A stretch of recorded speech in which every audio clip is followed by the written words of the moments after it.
Hi everyone! Today we will be covering electronic fetal monitoring interpretation for beginners. This presentation was created and presented by Kaitlyn Denby, BSN, RNC, who is currently a labor and delivery nurse. To help you better understand the content that will be presented today in lecture, you were asked to read chapters 4 and 5 of your electronic fetal monitoring interpretation book. All right, let's get started. To begin, we're going to cover the purpose and objectives of this course. And the purpose of electronic fetal monitoring is to predict oxygenation status of the fetus and prevent fetal injury throughout the labor process. As the primary nurse caring for these patients in labor, it is crucial for us to have an accurate understanding of what's going on with our babies in utero. We also must know appropriate times to intervene and practice effective SBAR communication so every team member can be on the same page with the plan of care. The objectives behind this course involve identifying normal versus abnormal fetal heart rate tracings, identifying the cause of abnormal fetal heart rate patterns, and identifying your role as the nurse. When looking at a fetal heart rate tracing, the first thing we will always do is identify the baseline. The fetal heart rate baseline represents the mean fetal heart rate within a 10-minute period on a fetal heart rate tracing. Normal range can be anywhere from 110 beats per minute to 160 beats per minute. If you look at the fetal heart rate tracing below, the top line represents the baby's heart rate, and the hills at the bottom represent the contractions. If you look at the fetal heart rate tracing below, you will see that the mean of this fetal heart rate is 135 beats per minute. Fetal tachycardia and bradycardia can occur in times of distress. So fetal tachycardia occurs when the baseline rate is greater than 160 beats per minute, and fetal bradycardia occurs when the baseline is less than 110 beats per minute. Baseline variability is the fluctuations in the rate that are irregular in amplitude and in frequency. It's usually determined within a 10-minute window. The different types of variability represent the fetal oxygenation status in that moment in time. Moderate variability can be identified when the amplitude range is between 6 and 25 beats per minute. This type of variability indicates adequate fetal oxygenation status.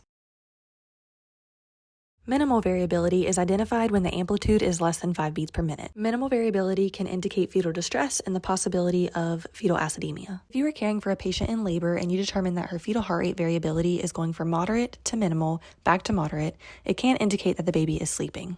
If minimal variability persists for a period of time, usually greater than 20 minutes, that can indicate that the baby is distressed.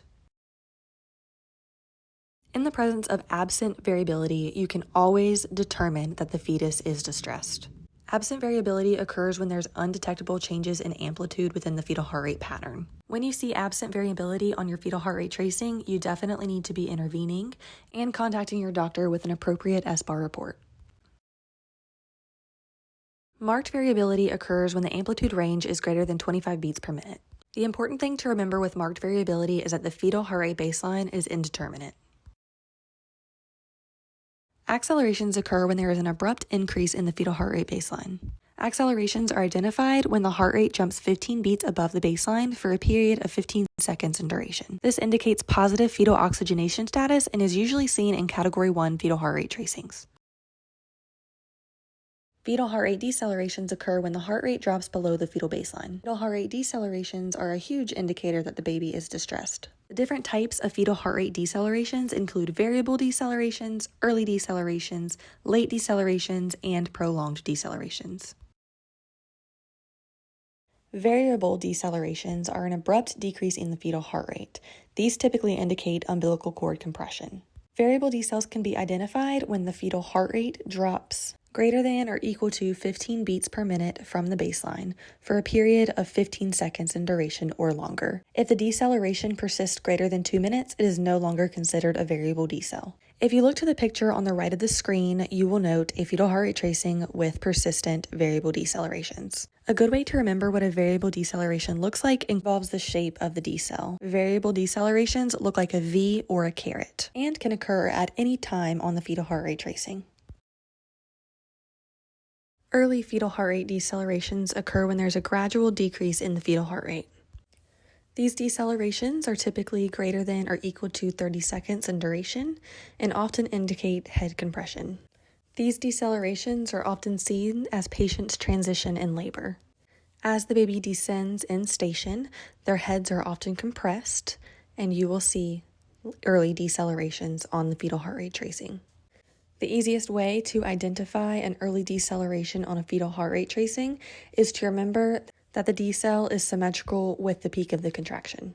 If you look at the picture on the bottom right corner, you will notice that the peak of the deceleration aligns perfectly with the peak of the contraction.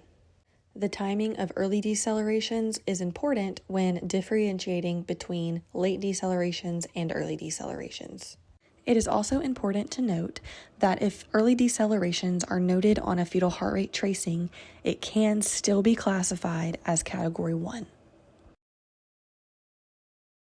Similarly to early decelerations, late decelerations are a gradual decrease in the fetal heart rate. The major difference between late decelerations and early decelerations is that the onset of a late deceleration begins at the peak of the uterine contraction and continues after cessation of the contraction. The duration of this type of deceleration is greater than or equal to 30 seconds. A late deceleration indicates placental insufficiency.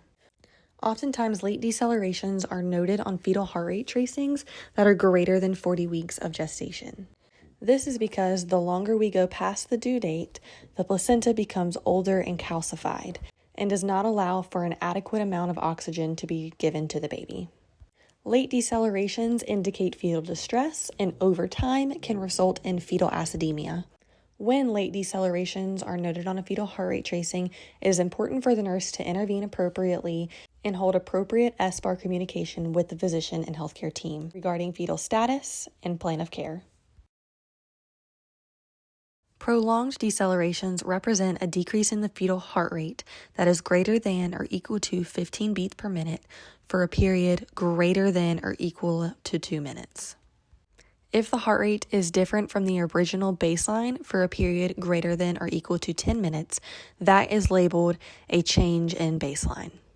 For example, if your baby has a heart rate of 135 as a baseline, and the heart rate shifts to 125 beats per minute for a period of 15 minutes, this is considered a fetal heart rate baseline change. If you look at the picture on the right side of the screen, you will notice a decrease in the heart rate into the 60s over a period of 4 minutes. Because the heart rate has dropped below the normal range of 110 beats per minute, this is considered a prolonged deceleration. Prolonged decelerations are an indicator of fetal distress and are considered an obstetrical emergency. When a prolonged deceleration is occurring, you need to be intervening with position changes, fluid boluses, oxygen, discontinuation of oxytocin, administration of terbutaline as indicated by the provider to stop contractions, and your physician needs to be present at the bedside. If these interventions do not work and the fetal heart rate tracing does not return to a normal baseline range, the healthcare team will have to quickly make decisions to expedite delivery of the fetus. A sinusoidal pattern in the fetal heart rate tracing is a smooth, wave-like pattern that persists greater than or equal to 20 minutes.